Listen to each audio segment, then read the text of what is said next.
नमस्कार। आज हम उन इनक्रेडिबल सिस्टम्स के बारे में बात करने जा रहे हैं जो पूरे भारत को एक साथ जोड़कर रखते हैं। इन्हें आप एक देश की जीवन रेखाएं मतलब लाइफलाइन समझ सकते हैं। वो नसें और धमनियां जो सब कुछ चलाती रहती हैं। ये सवाल अपने आप में बहुत बड़ा है ना? जरा सोचिए, पंजाब में उगाया गया गेहूं पश्चिम बंगाल में किसी के खाने की मेज तक पहुंचता कैसे है? या फिर एक ईमेल सिर्फ 1 सेकंड में देश के एक कोने से दूसरे कोने तक कैसे पहुंच जाता है? ये सब कनेक्टिविटी यानी जुड़ाव का ही तो कमाल है। और बस यही आज का हमारा मेन टॉपिक है, ट्रांसपोर्ट, कम्युनिकेशन और ट्रेड। ये सिर्फ शब्द नहीं है, ये सच में एक देश की जीवन रेखाएं हैं।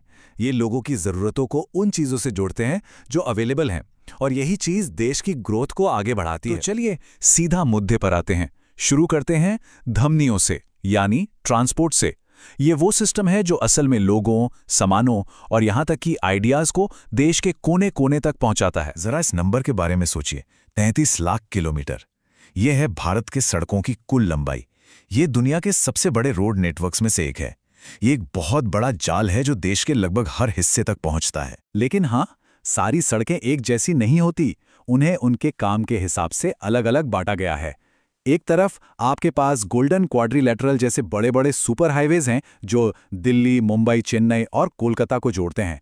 तो दूसरी तरफ छोटी छोटी ग्रामीण सड़कें हैं जो भारत के गांवों को बाकी देश से जोड़ती हैं। और इन सभी सड़कों में से नेशनल हाईवेज, जिन्हें हम राष्ट्रीय राजमार्ग कहते हैं, वो सच में मुख्य धमनियां हैं। ये राज्यों की राजधानियों, बड़े शहरों और पोर्ट्स को आपस में जोड़ते हैं, जिस वजह से ये लोगों और सामानों की आवाजाही के लिए बहुत ही ज्यादा जरूरी हो जाते हैं। अच्छा, अब सड़कों से आगे बढ़ते हैं और बात करते हैं ट्रांसपोर्ट के एक और बहुत बड़े पिलर की, इंडियन रेलवेज।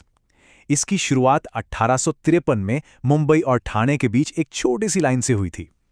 आज़ादी के बाद से इस नेटवर्क को बहुत ज़्यादा बढ़ाया गया है और अब तो इसमें कोलकाता और दिल्ली जैसे शहरों में मॉडर्न मेट्रो सिस्टम्स भी शामिल हैं। अब देखिए, इतना बड़ा नेटवर्क है तो इसे मैनेज करना भी ज़रूरी है।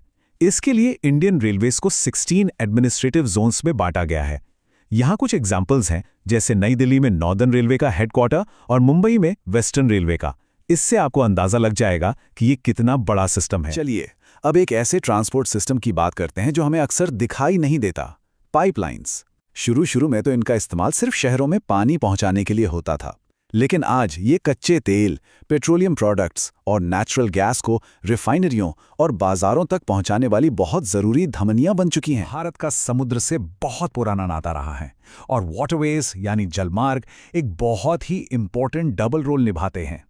एक तरफ आपके पास गंगा और ब्रह्मपुत्र जैसी नदियां हैं जो देश के अंदर ट्रांसपोर्ट का एक सस्ता तरीका देती हैं, और दूसरी तरफ हमारे पोर्ट्स यानी बंदरगाह हैं जो असल में दुनिया के लिए हमारे दरवाजे हैं। भारत की जो कोस्टलाइन है वो करीब 7,500 किलोमीटर लंबी है। इस पर 12 बड़े और लगभग 200 छोटे बंदरगाह हैं। और आपको जानकर हैरानी होगी कि देश का लगभग 95% विदेशी व्यापार इन्हीं बड़े बंदरगाहों से होता है, जिससे ये इंटरनेशनल बिजनेस के लिए बहुत ज़रूरी हब्स बन जाते हैं। और हाँ, जब बात स्पीड की हो तो एयरवेज से बेहतर कुछ भी नहीं है। भारत जैसे बड़े और भौगोलिक रूप से अलग अलग तरह के देश में, जहाँ पहाड़, रेगिस्तान और घने जंगल हैं, हवाई यात्रा न सिर्फ सबसे तेज है बल्कि कभी कभी तो यही एकमात्र ऑप्शन भी होती है। ठीक है, तो अब थोड़ा गियर बदलते हैं। हमने धमनियों की बात कर ली है, अब बात करते हैं नसों की। अगर ट्रांसपोर्ट शरीर का सर्कुलेटरी सिस्टम है तो कम्युनिकेशन उसका नर्वस सिस्टम है, जो इन्फॉर्मेशन और आइडियाज़ को पलक झपकते ही एक जगह से दूसरी जगह पहुंचाता है। कम्युनिकेशन को हम मोटे तौर पर 2 हिस्सों में बांट सकते हैं। एक है पर्सनल कम्युनिकेशन, जैसे कोई फ़ोन कॉल या ईमेल जो बस कुछ लोगों के बीच होता है, और दूसरा है मास कम्युनिकेशन, जैसे टेलीविज़न या अखबार जो एक ही बार में लाखों लोगों तक पहुंचता है। ये काफ़ी मज़ेदार है। क्या आप जानते हैं कि इंडियन पोस्टल सर्विस चिट्ठियों को तेज़ी से पहुंचाने के लिए स्पेशल चैनल्स का इस्तेमाल करती है? राजधानी चैनल बड़े शहरों को जोड़ता है, जबकि एक ग्रीन चैनल लोकल मेल के लिए है। ये एक बहुत ही ऑर्गेनाइज सिस्टम है जिससे सब कुछ स्मूथली चलता रहता है। और मास कम्युनिकेशन की ताकत तो बहुत बड़ी है। 1936 में शुरू हुए ऑल इंडिया रेडियो, जिसे अब आकाशवाणी कहते हैं, से लेकर आज के सैकड़ों टीवी चैनलों तक ये सभी मीडिया आउटलेट्स मनोरंजन, शिक्षा और यहाँ तक कि राष्ट्रीय एकता को बढ़ावा देने में भी एक बड़ा रोल निभाते हैं। ठीक है, तो अब आते हैं हमारे आखिरी हिस्से पर, चलिए बात करते हैं मेटाबॉलिज्म की, यानी देश के इंटरनेशनल ट्रेड की। ये वो प्रोसेस है जिससे देश उन चीज़ों का लेन देन करते हैं जिनकी उन्हें ज़रूरत है, और जो उनके पास एक्स्ट्रा है उसे बेचते हैं। इसी से पूरी इकोनॉमी को एनर्जी मिलती है। इंटरनेशनल ट्रेड को समझने के लिए बैलेंस ऑफ ट्रेड का कॉन्सेप्ट समझना बहुत ज़रूरी है। देखिए, ये बहुत सिंपल है। ये किसी देश के बेचे जाने वाले सामान एक्सपोर्ट्स और खरीदे जाने वाले सामान इंपोर्ट्स के बीच का अंतर है। अगर आप खरीदने से ज्यादा बेचते हैं तो इसे फेवरेबल माना जाता है। ये टेबल हमें भारत के फॉरेन ट्रेड की एक बड़ी इंटरेस्टिंग तस्वीर दिखाती है। आप देख सकते हैं कि पिछले कुछ दशकों में एक्सपोर्ट्स और इंपोर्ट्स दोनों में जबरदस्त बढ़ोतरी हुई है। ये असल में भारत की बढ़ती इकोनॉमी और ग्लोबल मार्केट के साथ उसके गहरे जुड़ाव को दिखाता है। अब इस स्लाइड की सबसे खास बात यह है कि ये पिछली टेबल के डेटा को एक पिक्चर में बदल देती है।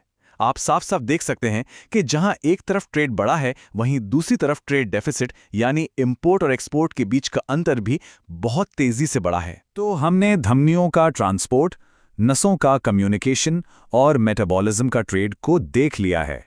अब आइए इन सभी लाइफलाइंस को एक साथ रख के पूरी पिक्चर देखें। यहाँ सबसे जरूरी बात यह है कि इनमें से कोई भी सिस्टम अकेले काम नहीं करता। एक बंदरगाह पर आने वाले सामान को आगे जाने के लिए रेलवे और सड़कों की जरूरत होती है। एक बिजनेस डील एक फोन कॉल या ईमेल पर डिपेंड करती है। ये सब एक साथ मिलकर काम करते हैं और यही चीज इन्हें इकोनॉमी की सच्ची जीवन रेखा बनाती है। और हम आपको इसी एक सवाल के साथ छोड़कर जा रहे हैं। आज कनेक्टिविटी का मतलब शायद सड़कें और बंदरगाह हैं, लेकिन कल ये 5G नेटवर्क, डिजिटल पेमेंट्स और सैटेलाइट इंटरनेट के बारे में होगा। जैसे जैसे ये लाइफलाइंस डिजिटल होती जाएंगी, भविष्य के भारत में कनेक्टेड होने का असल मतलब क्या होगा, ये सोचने वाली बात है। आज के लिए बस इतना ही। अगर आपको ये जानकारी पसंद आई तो इस चैनल को लाइक और सब्सक्राइब जरूर करें। धन्यवाद।